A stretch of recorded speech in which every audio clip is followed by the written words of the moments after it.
In the shadow of ancient oak trees, where centuries of royal secrets lay buried beneath manicured lawns, two brothers stand on opposite sides of a crisis that will either unite the crown or shatter it forever.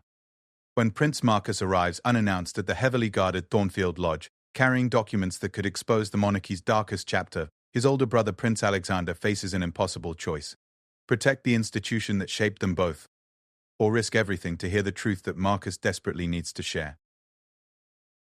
What happens when loyalty to the crown conflicts with loyalty to blood? The answer lies behind the iron gates of Thornfield Lodge, where royal guards await their orders and the fate of a kingdom hangs in the balance. The morning mist clung to the grounds of Thornfield Lodge like a shroud, obscuring the ancient stone walls that had witnessed 3 centuries of royal intrigue. Prince Alexander Edward Montclair stood at the tall windows of his private study, his hands clasped behind his back as he watched the sun struggle to penetrate the grey veil that seemed to perpetually hover over the estate. The weight of the crown he would someday inherit felt heavier these days, pressing down on his shoulders with an intensity that no amount of royal training had prepared him for. At 38, Alexander had spent his entire life being groomed for kingship. Every word he spoke was measured, every gesture calculated, every decision filtered through the lens of duty and tradition. The pristine uniform of the Royal Air Force that he wore today bore testament to his military service, but it was the invisible uniform of royal protocol that truly defined him.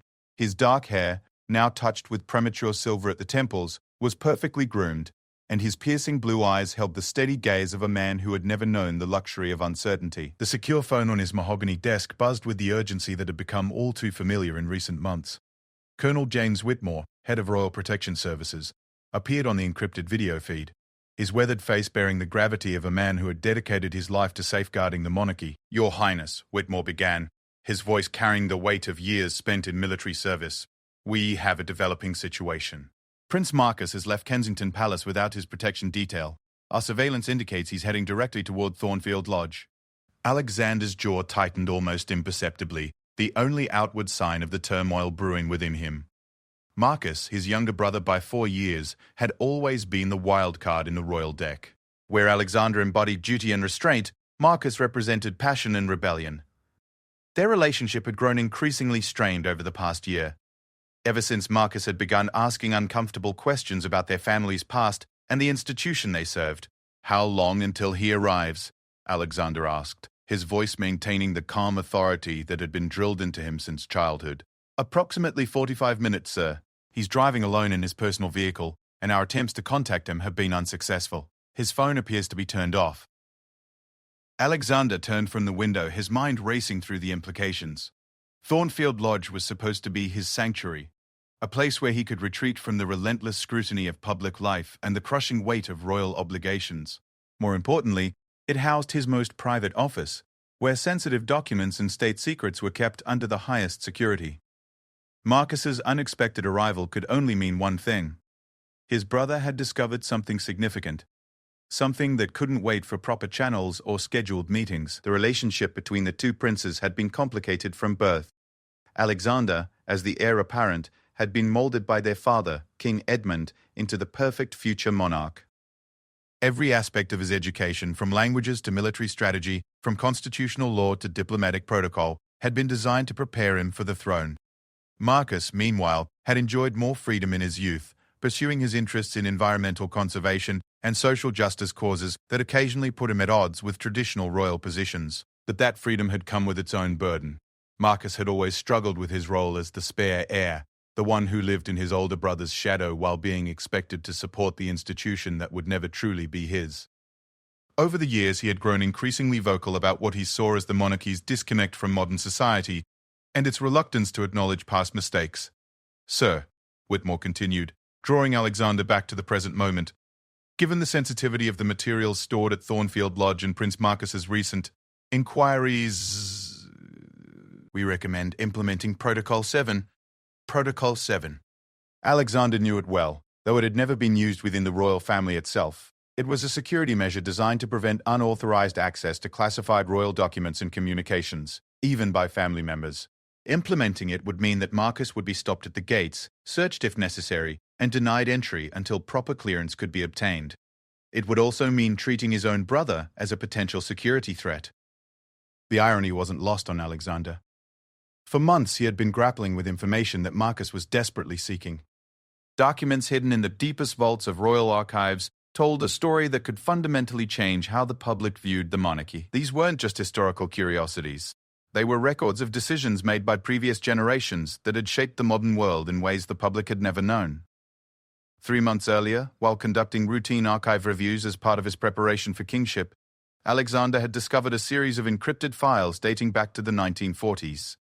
What he found within those files had shaken him to his core. Evidence of secret agreements between the royal family and foreign governments, financial dealings that had enriched the monarchy while impoverishing entire regions, and most damaging of all, knowledge of atrocities that had been covered up or ignored in the name of maintaining royal prestige. The weight of this knowledge had been crushing. Alexander found himself caught between his duty to preserve the monarchy and his growing awareness of the moral compromises that preservation required. He had spent sleepless nights poring over the documents, trying to find a way to reconcile his love for his family and country with the uncomfortable truths they revealed. Marcus, with his natural curiosity and passion for justice, had somehow caught wind of these discoveries. Over the past month, his questions had become more pointed, his research more focused. It was only a matter of time before he would demand answers, and Alexander knew that his brother's moral compass would never allow him to simply ignore what he might learn. "Your Highness?" Whitmore's voice brought Alexander back to the conversation. "Your orders, sir?" Alexander moved to his desk, his fingers tracing the edge of a leather portfolio that contained some of the most sensitive documents in the monarchy's possession. Inside were photographs, correspondence, and financial records that painted a picture of royal involvement in events that the official histories had carefully omitted. The evidence was damning, but it was also part of a complex web of historical circumstances that couldn't be understood without proper context. "How many guards do we have on the estate?" Alexander asked. 12, sir, plus the standard perimeter security. All are briefed on Protocol 7 procedures." Alexander closed his eyes for a moment, feeling the weight of decision pressing down on him. In choosing to implement the protocol, he would be protecting state secrets and maintaining the stability that the monarchy provided to the nation. But he would also be treating his brother, the one person who had always been his closest confidant despite their differences, as an enemy. Yet the alternative was potentially worse. If Marcus gained access to the documents without proper preparation, without understanding the full historical context, he might make decisions that could irreparably damage not just the royal family, but the constitutional framework that had provided stability to their nation for centuries. Marcus's passion for justice, while admirable, sometimes overshadowed his appreciation for nuance and consequence. "Implement Protocol 7, Alexander said quietly, the words feeling like stones in his mouth. "But, Colonel, I want to be clear about the parameters. Prince Marcus is to be stopped at the main gate and denied entry to the lodge. However, he is not to be treated with anything other than the utmost respect. He is still a member of the royal family, and he is still my brother." "Understood, sir." "And if he demands explanations?" Alexander turned back to the window, watching as the morning mist began to dissipate, revealing the carefully maintained gardens that surrounded the lodge. Somewhere beyond those grounds, Marcus was driving toward what would likely be the most significant confrontation of their lives. "Tell him that I will meet with him, but not here and not today. Suggest we arrange a formal meeting at Buckingham Palace, with proper security protocols in place. And if he refuses to leave?" The question hung in the air like the morning mist, heavy with implications. Alexander knew his brother well enough to predict that Marcus wouldn't simply turn around and drive away. He was stubborn, determined, and when he believed he was fighting for justice, he could be nearly immovable. "Then we maintain our position," Alexander said, though each word felt like a betrayal. Thornfield Lodge remained secure. No exceptions. After ending the call with Colonel Whitmore, Alexander remained at the window, his reflection ghost-like in the glass. The prince who stared back at him looked older than his years, worn down by the constant balancing act between personal desires and public duty. He thought about the conversations he and Marcus had shared as children, when they would escape their tutors and explore the hidden passages of various royal residences, dreaming of adventures and speaking freely about their hopes and fears. Those days seemed like a lifetime ago now. The weight of their roles had changed everything, creating invisible barriers between them that grew higher with each passing year. Alexander's position as heir had made him cautious, diplomatic, always aware that his words and actions carried implications far beyond their immediate context. Marcus's position as the spare had made him more willing to challenge authority, to speak uncomfortable truths, to push boundaries that Alexander couldn't afford to cross. The documents in his desk drawer represented more than just historical revelations. They were a test of everything Alexander believed about duty, loyalty, and the greater good. Part of him wanted to share the burden with Marcus, to have his brother's counsel and support as they navigated the moral complexities together. But another part of him, the part that had been shaped by decades of royal training, knew that some knowledge was too dangerous to share, too volatile to be handled by someone who hadn't been prepared for the weight of such secrets. Alexander picked up his secure phone and dialed a number he knew by heart. The voice that answered belonged to Sir Geoffrey Morrison, the royal family's most trusted legal advisor and the man who had helped navigate countless crises over his 40-year career. "Geoffrey, it's Alexander. I need you to come to Thornfield Lodge immediately and bring everything we discussed regarding the historical documents." "Of course, Your Highness. Might I ask what has precipitated this urgency?" "Marcus is coming, and I believe he knows more than we thought he did." There was a pause on the other end of the line, and Alexander could practically hear the older man's mind working through the implications. "I'll be there within the hour, sir. In the meantime, might I suggest we prepare for all possible outcomes? If Prince Marcus has indeed uncovered significant information, we need to be ready with a comprehensive response." After ending the call, Alexander walked through the lodge's corridors, past portraits of ancestors who had faced their own moments of crisis. Each painting seemed to watch him with knowing eyes, as if the weight of royal responsibility was a burden they understood all too well. He paused at a portrait of his great-great-grandfather, King William IV, who had navigated the monarchy through one of its most challenging periods in the early 20th century. The similarities between that historical moment and the present weren't lost on Alexander.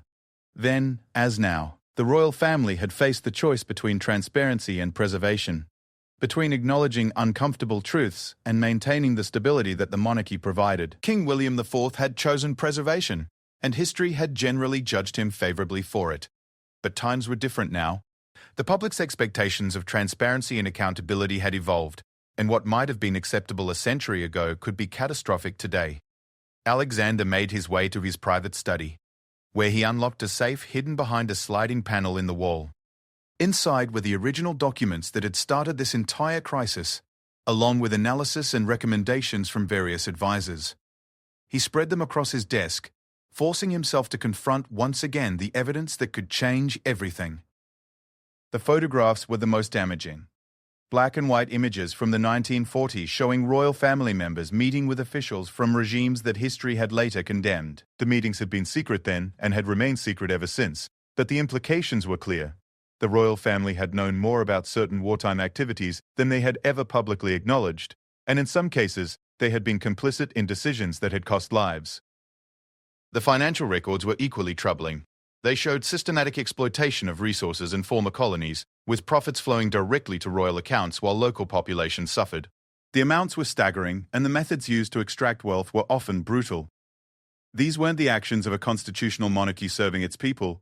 They were the actions of an institution prioritizing its own survival and enrichment above all else.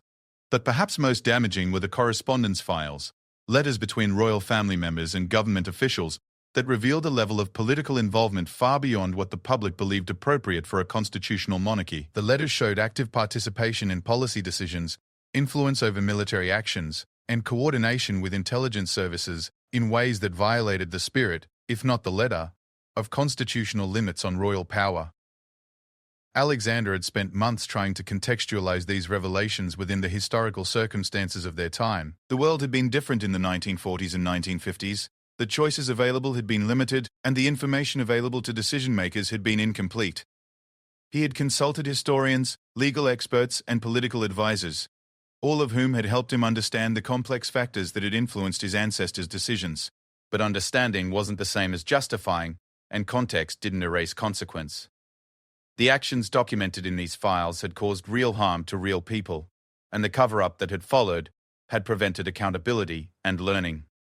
Worse, some of the patterns revealed in the historical documents continued in modified forms to the present day, suggesting that the problems weren't merely historical curiosities but ongoing institutional issues.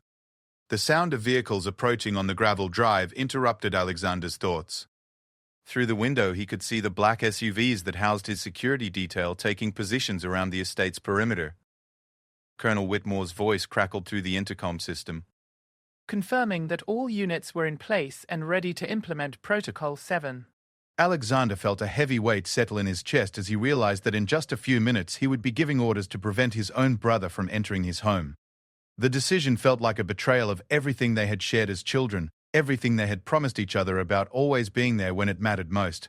But the alternative felt even more dangerous. If Marcus gained access to the documents without proper preparation, without understanding the delicate balance of factors that needed to be considered, he might make public statements or take actions that could destabilize not just the monarchy, but the entire constitutional system. The revelation of royal involvement in historical atrocities could trigger a Republican movement that might sweep away centuries of constitutional tradition and the stability it provided.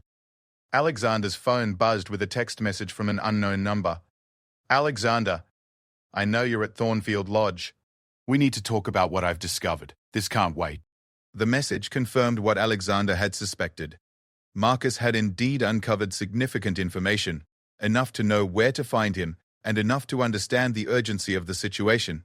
But it also suggested that Marcus's knowledge was still incomplete, still fragmented enough that a conversation might be able to guide him toward a more measured understanding of the situation. For a moment, Alexander considered calling off Protocol 7, allowing Marcus to enter the lodge, and having the conversation his brother so desperately wanted.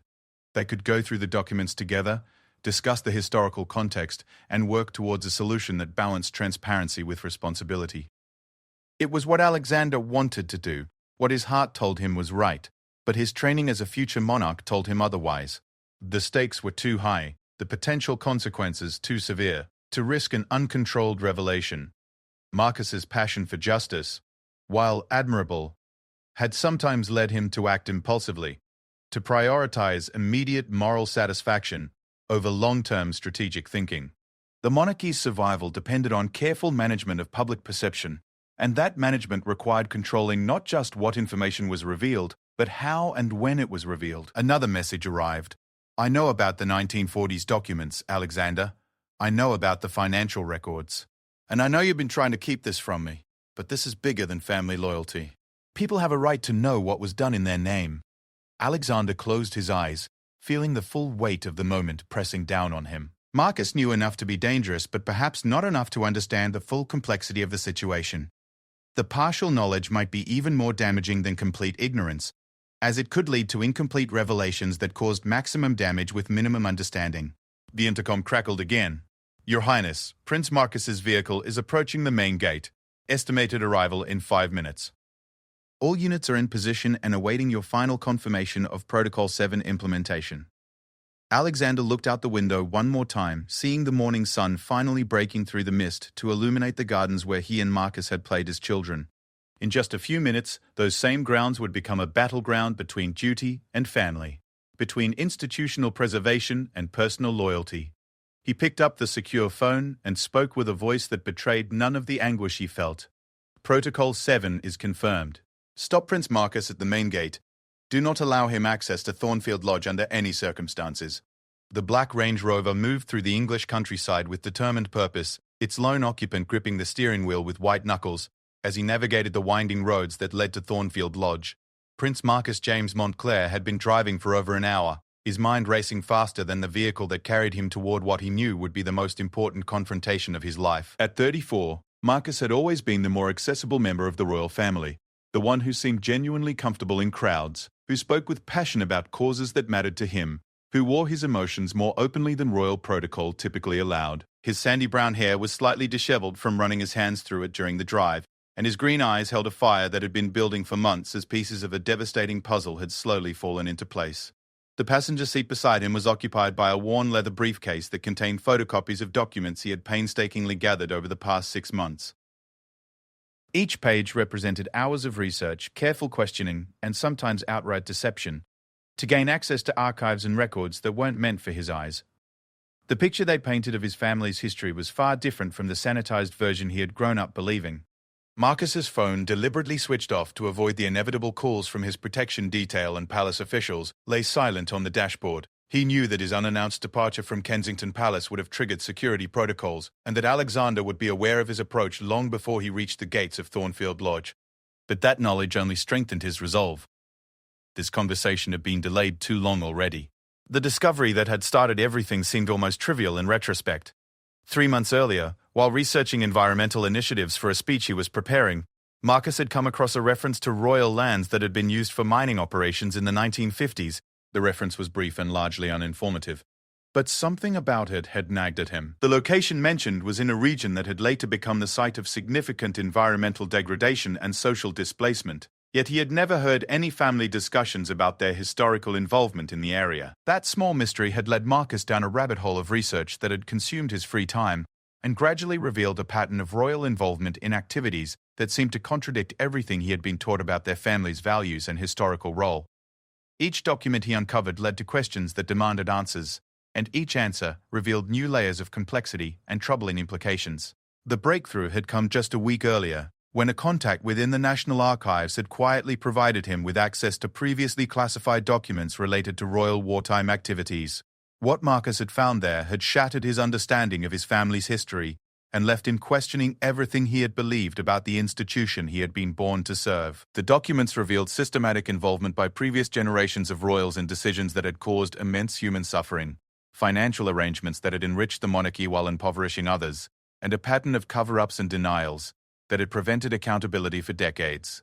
Most disturbing of all, the evidence suggested that these weren't just historical curiosities, but part of ongoing institutional practices that continued to shape the monarchy's operations. Marcus had spent days trying to process the implications of what he had learned. The moral weight of the revelations was crushing. But equally troubling was the realization that his brother, as heir to the throne, almost certainly knew about these issues and had chosen to keep them hidden. The thought that Alexander had been carrying this knowledge alone, making decisions about disclosure and accountability without including him, felt like a profound betrayal of the trust they had shared since childhood. As the familiar landmarks of the Thornfield Lodge area came into view, Marcus felt his heart rate increase. The estate had always been a special place for both brothers, a refuge from the constant scrutiny of royal life where they could be more themselves than their public roles typically allowed. Some of his happiest memories were tied to summers spent at Thornfield Lodge, exploring the grounds with Alexander, sharing dreams and fears away from the watchful eyes of tutors and staff. But today, the estate felt different. The morning mist that clung to the grounds seemed ominous rather than peaceful, and the security measures that had always been present but discreet now felt like barriers designed to keep him out rather than protect those within. Marcus could see additional vehicles positioned around the perimeter, more personnel than would normally be present for a routine royal residence visit. The sight of enhanced security only reinforced Marcus's suspicion that Alexander had been expecting him and had taken steps to control the encounter. The realization stung, adding personal hurt to the moral outrage that had been building for weeks. The brother who had once promised to always be honest with him had apparently been managing him, controlling information and access, just like any other potential threat to royal stability. Marcus pulled into a lay-by about a quarter mile from the main entrance to the estate, needing a moment to collect his thoughts before the confrontation that awaited him. He turned off the engine and sat in silence, looking out at the countryside that had been shaped by centuries of royal ownership and influence. Even the landscape itself was a testament to the power his family had wielded, the way they had been able to reshape entire regions according to their desires and needs. Opening the briefcase beside him, Marcus pulled out a photograph that had haunted him since he first discovered it. The black and white image showed his great-grandfather standing with officials from a regime that history had condemned, all of them smiling as they signed agreements that would lead to the displacement of thousands of people and the exploitation of resources worth millions of pounds. The casualness of the scene, the apparent lack of concern for the human cost of their decisions, represented everything that Marcus found morally repugnant about institutional power. But it wasn't just the historical actions that troubled him. It was the ongoing cover-up that had kept these realities hidden from the public, and even from family members who weren't deemed ready to handle such sensitive information. The pattern suggested a level of institutional cynicism and manipulation that contradicted everything the royal family claimed to represent in terms of service and moral leadership. Marcus's research had also revealed the mechanisms by which such information was controlled and managed. There were protocols for deciding who could access what information and when, criteria for determining whether royal family members were trustworthy enough to handle sensitive historical knowledge, and systems for ensuring that potentially damaging revelations were carefully managed rather than honestly disclosed.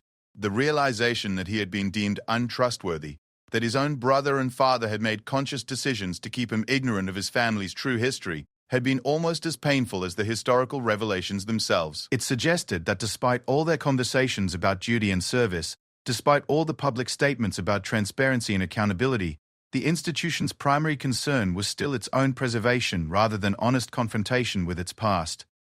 Marcus started the engine again and continued toward the main gate of Thornfield Lodge, his resolve hardening with each mile. The conversation he was about to have with Alexander would determine not just their relationship as brothers, but potentially the future of the monarchy itself.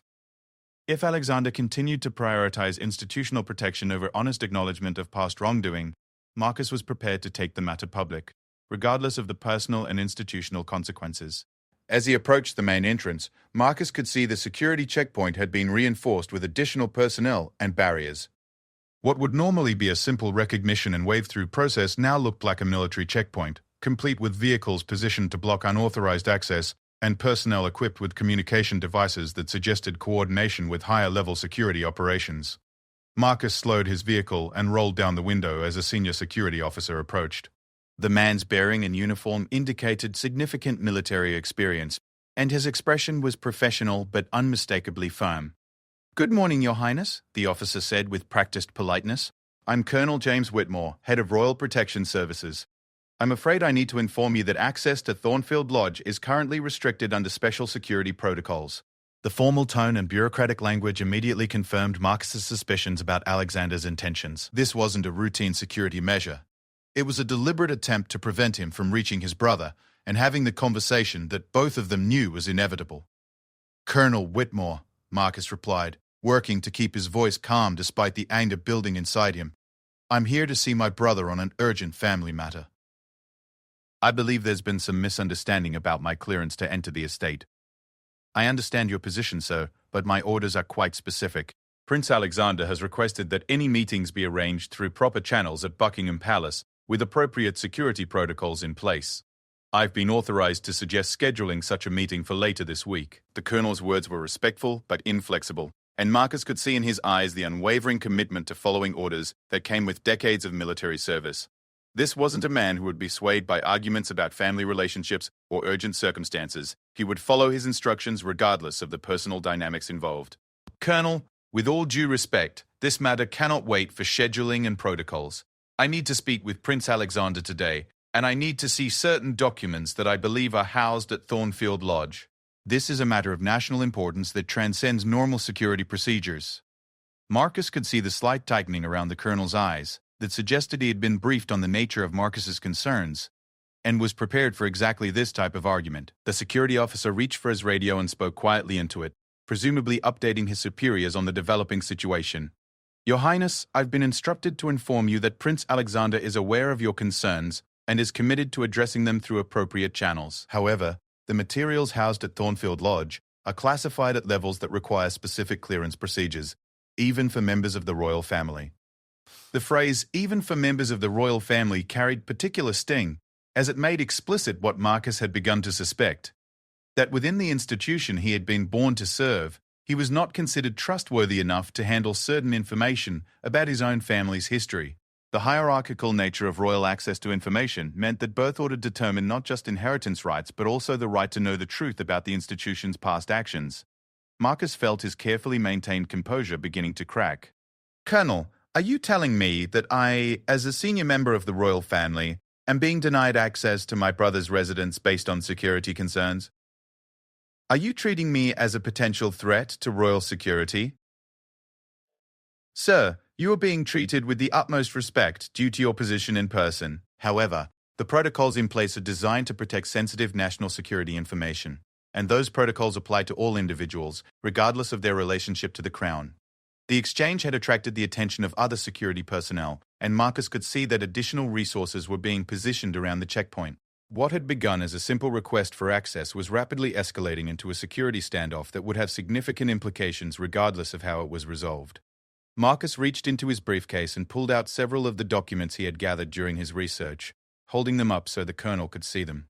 "Colonel, I already have access to significant amounts of the information that Prince Alexander is apparently trying to protect. What I need is to discuss with him how this information should be handled and whether the royal family is finally going to acknowledge the truth about its historical actions." The sight of the documents clearly concerned Colonel Whitmore, who immediately spoke into his radio again with greater urgency. Marcus could catch fragments of the conversation, including references to compromised materials, and immediate consultation required. The colonel's professional demeanor remained intact, but Marcus could see the calculation happening behind his eyes as he assessed the new dimension of the situation. Your Highness, I'm going to need to ask you to remain in your vehicle while I consult with Prince Alexander about these new circumstances. I want to assure you that your concerns are being taken seriously, but the protocol requirements remain in effect. Marcus sat in his car, engine running, watching as Colonel Whitmore moved away from the checkpoint to have what appeared to be an intense conversation over his secure communication device. The other security personnel maintained their positions, but had clearly increased their alert level, treating the situation as potentially volatile rather than routine. The irony of the situation wasn't lost on Marcus. Here he was, born into one of the most privileged positions in the world, being treated as a security threat because he wanted to discuss his family's moral obligations with his brother. The institution that claimed to serve the people was so concerned with protecting its reputation that it was willing to treat truth-telling as a form of treason. Marcus's phone, still switched off in his dashboard, represented another form of control that he had temporarily escaped. He knew that palace officials, security services, and probably his father would all be trying to reach him, to manage the situation and guide him toward a more appropriate response to his discoveries. But Marcus had moved beyond the point where institutional management felt acceptable. The moral weight of what he had learned demanded action that transcended political calculation and reputational management. Colonel Whitmore returned to the checkpoint, his expression suggesting that the consultation with Prince Alexander had not resolved the situation in anyone's favor. The colonel's professional courtesy remained intact, but there was now an underlying tension that suggested he was operating under conflicting pressures and unclear guidance. Your Highness, Prince Alexander has agreed to meet with you, but not at Thornfield Lodge, and not today. He has proposed a meeting at Buckingham Palace tomorrow morning, with appropriate legal and security advisors present to ensure that all concerns are addressed properly. The offer represented exactly the kind of institutional management that Marcus had been trying to avoid. A formal meeting at Buckingham Palace would inevitably become a carefully choreographed event designed to control information flow and manage outcomes, rather than facilitate honest conversation between brothers about moral obligations and family responsibility. Colonel, I appreciate Prince Alexander's offer, but I need you to understand something, Marcus said, his voice carrying an edge of determination that hadn't been present earlier. The information I've discovered doesn't become less significant if we wait another day to discuss it, and the moral obligations that arise from that information don't disappear because we handle them through formal channels rather than honest conversation. Marcus paused, looking directly at Colonel Whitmore with an intensity that made clear he was speaking not just as a member of the royal family, but as someone who had reached a point of moral clarity that transcended institutional loyalty. I'm going to ask you one more time to allow me access to Thornfield Lodge, so that I can have the conversation with my brother that this situation demands. If that access is denied, then I'll need to consider other ways of addressing the issues I've discovered, ways that might not be as comfortable for the institution we both serve. The implicit threat was clear, and Colonel Whitmore's expression showed that he understood the implications of Marcus's words. A public revelation of sensitive royal documents would create a crisis that would make the current security standoff seem trivial by comparison. The colonel spoke again into his radio, this time with obvious urgency, presumably relaying Marcus's ultimatum to Prince Alexander and seeking guidance on how to proceed. The standoff had reached a critical point, where neither side could back down without significant consequences. Marcus couldn't return to ignorance about his family's history, and Alexander couldn't allow uncontrolled access to information that could destabilize the monarchy. The resolution would require one of them to prioritize relationship over institution, or alternatively, it would require finding a way to balance both concerns in a manner that neither brother had yet been able to envision. Inside the oak-paneled walls of Thornfield Lodge, Prince Alexander stood at his study window, watching the scene unfold at the main gate through high-powered binoculars. The sight of his brother sitting in his vehicle, clearly frustrated and determined, sent waves of conflicting emotions through him. Part of him wanted to override the security protocols immediately and invite Marcus into the estate for the honest conversation they both knew was necessary. But the larger part of him, shaped by decades of royal training and the weight of future kingship, knew that such a decision could have consequences far beyond their personal relationship. The secure phone in his hand crackled with Colonel Whitmore's voice, tense and urgent. Your Highness, Prince Marcus has made it clear that if denied access to Thornfield Lodge, he may consider public disclosure of the sensitive documents in his possession.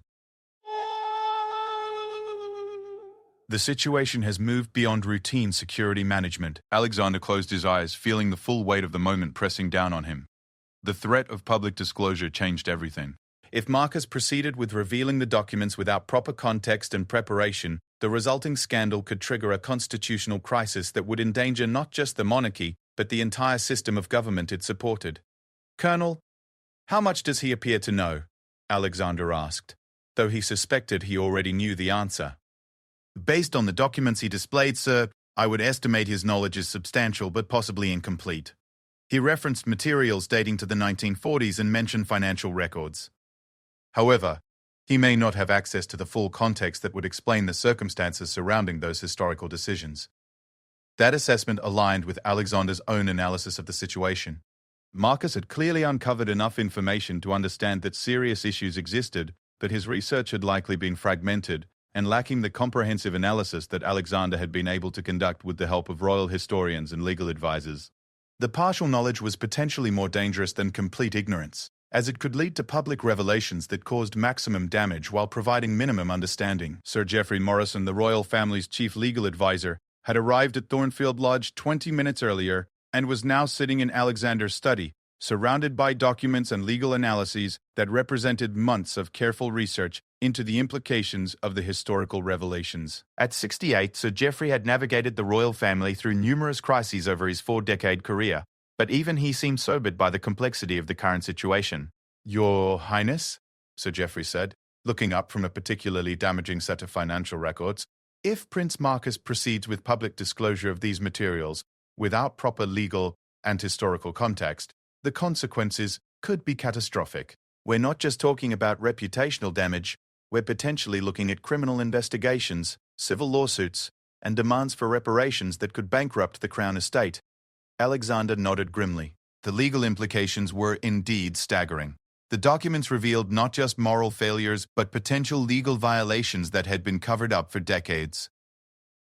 While the passage of time and changes in international law might provide some protection, the public relations disaster alone could trigger Republican sentiment that would threaten the monarchy's very existence. "But Geoffrey," Alexander replied, "we also have to consider the moral implications of continuing to suppress this information.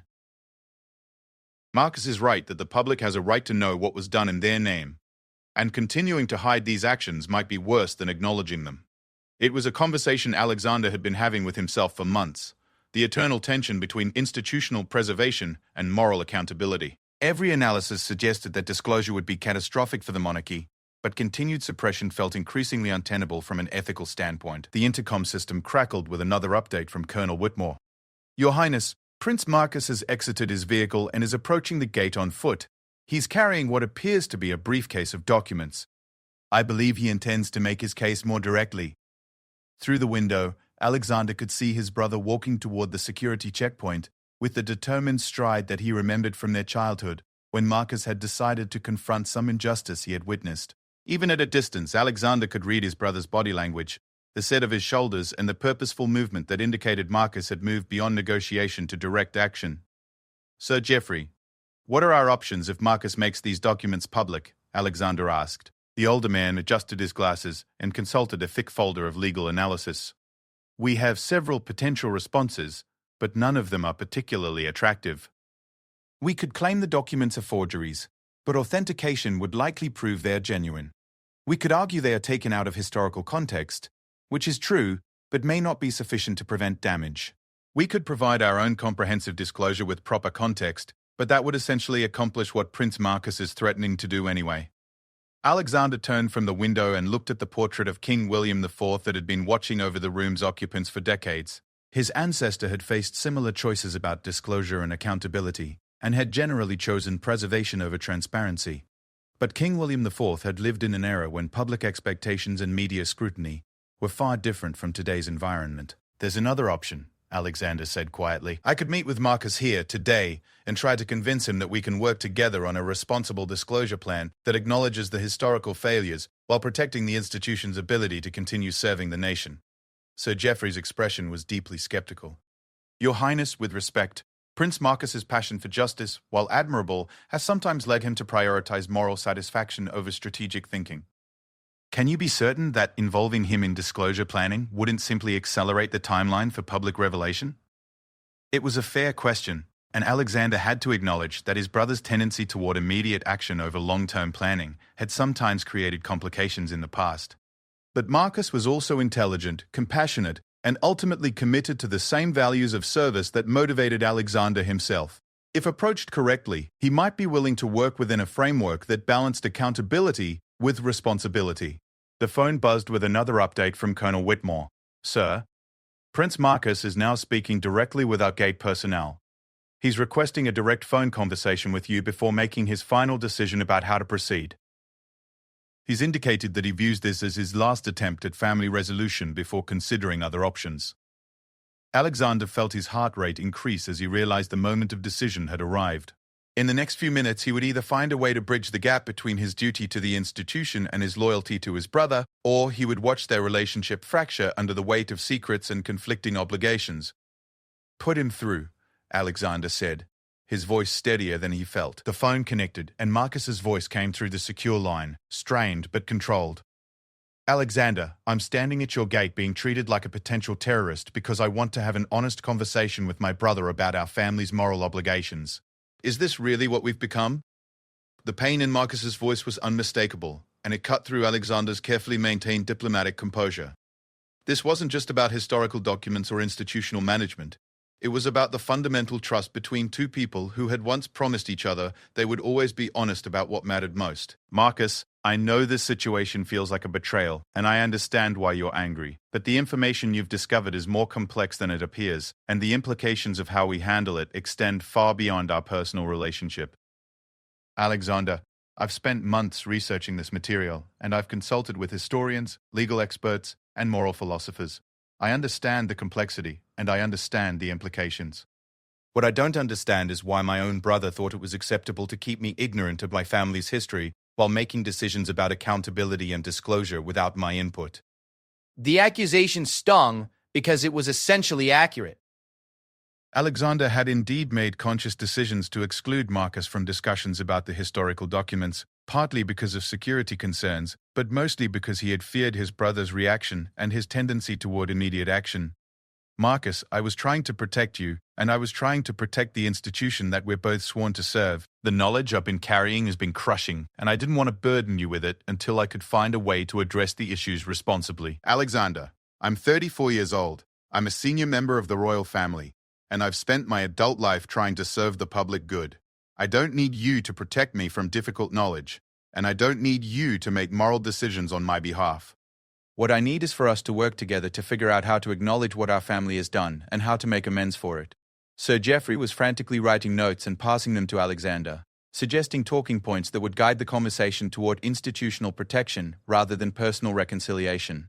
But Alexander found himself increasingly focused not on the legal and political implications, but on the fundamental question of what kind of relationship he wanted to have with his brother, and what kind of leader he wanted to be. "Marcus, if I allow you access to Thornfield Lodge today, if I share with you everything I know about these historical issues, can you commit to working with me on a comprehensive response that considers all the stakeholders who would be affected by public disclosure?"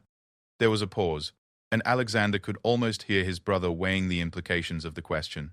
Marcus's natural inclination toward immediate moral action would be in conflict with his understanding of the need for strategic planning and careful consideration of consequences.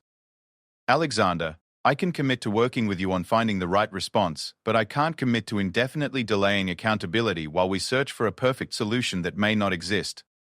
The people who were harmed by our family's actions deserve acknowledgement, and the public deserves to know the truth about the institution that represents them." It wasn't the complete commitment to institutional protection that Sir Geoffrey was advising Alexander to seek, but it was an opening that suggested possible compromise. Marcus was willing to work within a framework, even if he wasn't willing to subordinate moral considerations to political ones. Alexander looked out the window at his brother, still standing at the gate with his briefcase of evidence, waiting for a decision that would shape both their futures. The sight reminded him of countless moments from their childhood when they had faced difficult decisions together, supporting each other through the unique challenges of royal life. "Marcus, I'm going to instruct Colonel Whitmore to allow you access to Thornfield Lodge. But I need you to understand that what we discussed today must remain confidential until we can develop a comprehensive plan for addressing these issues. Can you agree to that? I can agree to reasonable confidentiality while we work toward a solution, but Alexander, I won't agree to indefinite silence. These issues have been hidden for too long already. It wasn't perfect, but it was enough. Alexander turned to Sir Geoffrey, who was shaking his head in obvious disagreement with the decision.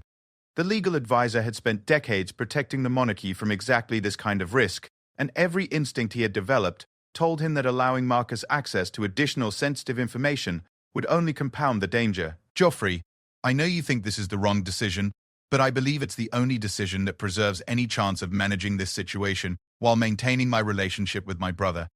We're going to need Marcus's cooperation regardless of how we proceed, and that cooperation has to be based on trust rather than exclusion. Sir Geoffrey nodded reluctantly, understanding that Alexander had made his choice but clearly concerned about the consequences. Your Highness, if we're going to proceed with this approach, I recommend we establish clear parameters for the discussion and ensure that all participants understand the legal and security implications of the information being shared. Alexander picked up the secure phone and connected with Colonel Whitmore. Colonel, please allow Prince Marcus access to Thornfield Lodge, escort him directly to my study, and maintain security protocols for the materials housed here, but treat Prince Marcus as a participant in authorized discussions rather than a potential threat. Understood, sir. Prince Marcus will be with you in approximately 10 minutes. As Alexander prepared for the most important conversation of his life, he reflected on the path that had led to this moment. For months, he had been trying to balance competing obligations and find a solution that satisfied both moral and practical requirements. But perhaps the most important realization was that such solutions couldn't be developed in isolation. They required the kind of honest collaboration that he and Marcus had shared in their youth, but had lost somewhere along the way to their adult responsibilities. The sound of vehicles moving up the drive announced Marcus's arrival at the main lodge building. In just a few minutes, the brothers would sit down together with full knowledge of their family's most difficult truths, and the conversation that followed would determine not just their personal relationship, but potentially the future of the monarchy itself. Alexander straightened his uniform, took a deep breath, and prepared to face the brother he had been trying to protect, the history he had been trying to manage, and the moral obligations he could no longer avoid. The afternoon sun streamed through the windows of Prince Alexander's study as the three men continued their intensive discussion. Surrounded by documents that told the complex story of royal involvement in historical events that had shaped the modern world in ways the public had never known. What had begun as a confrontation between brothers had evolved into a collaborative effort to develop solutions that could address moral obligations while preserving institutional stability. Sir Geoffrey Morrison had filled several legal pads with notes as he worked to translate the brothers' moral and political insights into practical strategies that could be implemented without triggering the constitutional crisis that uncontrolled disclosure might cause. His decades of experience managing royal crises had never prepared him for a situation where family members were actively seeking to acknowledge institutional failures rather than suppress them, but he was beginning to see possibilities that he hadn't initially recognized. Your Highnesses, Sir Geoffrey said, adjusting his glasses as he reviewed his extensive notes, I believe we may have the foundation for an approach that addresses your moral concerns while protecting the institution's long-term viability. But implementing such an approach would require unprecedented coordination between the royal family, government officials, legal experts, and public relations specialists. Prince Marcus had been studying a financial document that revealed the extent to which royal investments had been built on colonial exploitation, and his expression showed the ongoing struggle between moral outrage and strategic thinking that had characterized the entire afternoon. Sir Geoffrey, I appreciate the complexity of implementation, but I want to ensure that our planning process doesn't become an excuse for indefinite delay. The people who were harmed by these actions have been waiting decades for acknowledgement. It was a concern that had been raised repeatedly throughout their discussion, and Alexander understood his brother's impatience with institutional processes that seemed designed to minimize action rather than facilitate it. But he also understood that poorly executed disclosure could cause more harm than continued secrecy, particularly if it triggered political instability that affected the lives of ordinary citizens. Marcus, I share your concern about delay, but I also think we need to recognize that we have an opportunity to do this right, rather than simply doing it quickly. Alexander said, if we can develop a comprehensive approach that includes acknowledgement, accountability, and institutional reform, the impact could be transformational rather than merely confessional. The distinction between confession and transformation had emerged as a key theme in their discussions. Simple acknowledgement of historical failures, while morally necessary, might not be sufficient to address the systemic issues that had enabled those failures or to prevent similar problems in the future. What Marcus was proposing, and what Alexander was beginning to embrace, was a more ambitious approach that would use historical acknowledgement as the foundation for fundamental institutional change. "Let me outline what I believe we've agreed upon so far," Sir Geoffrey said, consulting his notes. "First, we will jointly develop a comprehensive historical analysis that acknowledges royal involvement in problematic activities while providing appropriate context. Second, we will create a remediation plan that addresses harm caused to individuals and communities affected by those activities. Third, we will propose institutional reforms that strengthen accountability mechanisms and prevent similar problems in the future. And fourth, we will present this comprehensive plan to His Majesty and relevant government officials before making any public disclosures." The framework represented a synthesis of the brothers' different perspectives and priorities, balanced with practical considerations that could make implementation possible. But Alexander knew that the most difficult challenges lay ahead in translating this theoretical agreement into concrete actions that could survive political pressure and public scrutiny. Marcus stood and walked to the window, looking out at the grounds that had been shaped by centuries of royal ownership and influence. "Alexander, I want to make sure we understand what we're committing to here. This isn't just about acknowledging past mistakes. This is about fundamentally changing how the monarchy operates going forward." Are we prepared for that level of institutional transformation? It was the question that Alexander had been grappling with since he first discovered the historical documents months earlier. The evidence of royal failures was clear, but the implications of addressing those failures comprehensively would require changes that could affect the monarchy's role in the constitutional system, its financial arrangements, and its relationship with other institutions of government. "Marcus, I believe we don't have a choice about transformation. The alternative to proactive change is reactive crisis management, and that could be far more damaging to the institution and the people it serves," Alexander replied. "If we can demonstrate that the monarchy is capable of moral evolution, that it can acknowledge its failures and commit to better serving the values it claims to represent, we might actually strengthen rather than weaken its long-term viability." Sir Geoffrey nodded thoughtfully. "Your Highness, there is historical precedent for institutions using acknowledgement of past failures as the foundation for renewed legitimacy. The key is ensuring that the acknowledgement is accompanied by concrete changes that demonstrate genuine commitment to different behavior going forward." The conversation was interrupted by a soft knock on the study door. Colonel Whitmore entered with the respectful deference that his military background had taught him, but his expression suggested that he carried news that would complicate their already complex situation. "Your Highnesses, I apologize for the interruption, but I've received urgent communications from Buckingham Palace. His Majesty has become aware of today's activities and has requested immediate briefings on the security situation and the nature of the discussions taking place here." The news that their father had learned about the day's events was not entirely surprising, but it added a new dimension of urgency to their planning process. King Edmund would undoubtedly be concerned about security protocols being modified and about his sons meeting to discuss sensitive historical information without prior consultation with palace officials. Alexander and Marcus exchanged glances, both recognizing that their window of private collaboration might be closing more quickly than they had anticipated. The institutional machinery of royal management was beginning to engage, and once that process began, their ability to control the narrative and the outcomes would be significantly diminished. "Colonel, what is the timeline for His Majesty's requested briefings?" Alexander asked. "Sir, palace officials have indicated that briefings should be provided by this evening, and His Majesty has expressed interest in meeting with both your Highnesses tomorrow morning to discuss the situation directly."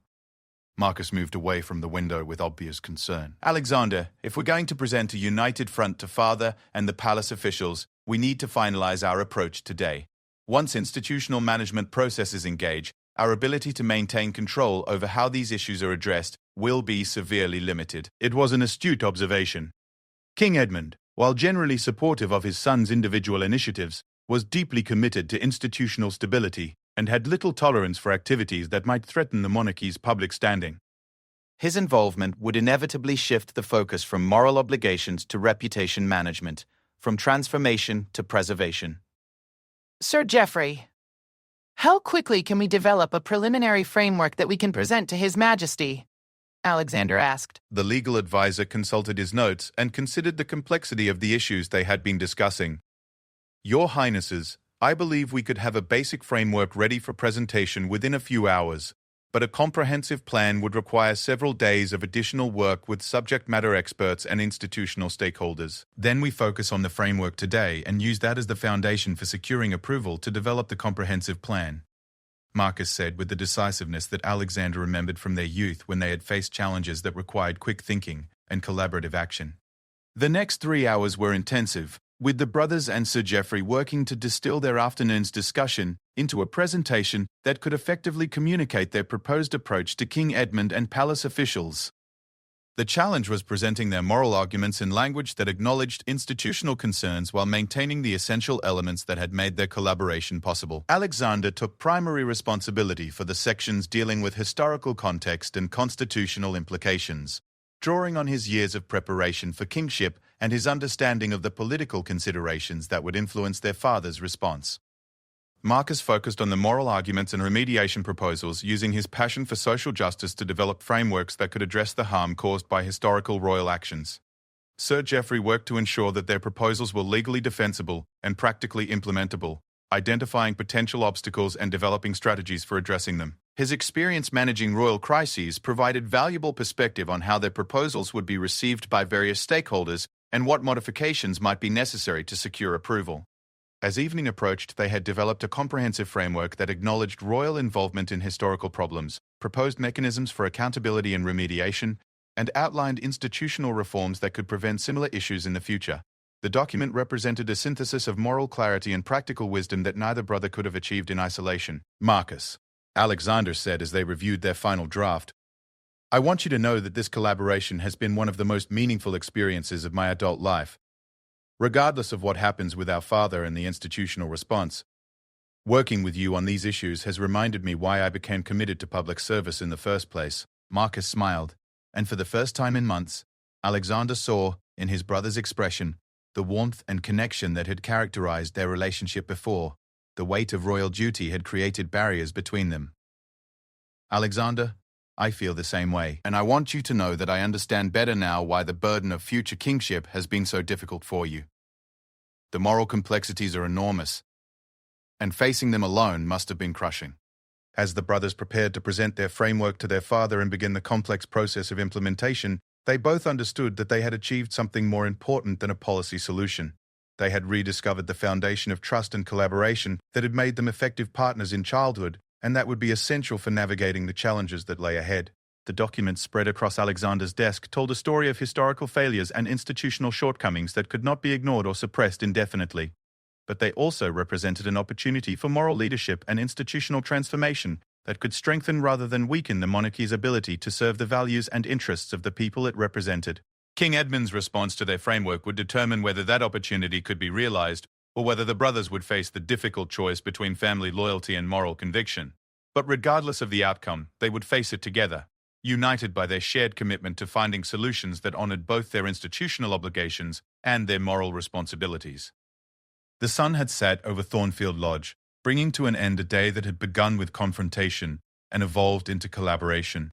The challenges ahead would be enormous, but Prince Alexander and Prince Marcus had rediscovered something that all their royal training had not been able to provide: the strength that comes from facing difficult truths together rather than carrying them alone. Their work had only begun, but the foundation they had built during this crucial day would support everything that followed. The monarchy they would eventually lead together would be different from the one they had inherited, shaped by their willingness to acknowledge failure and their commitment to transformation.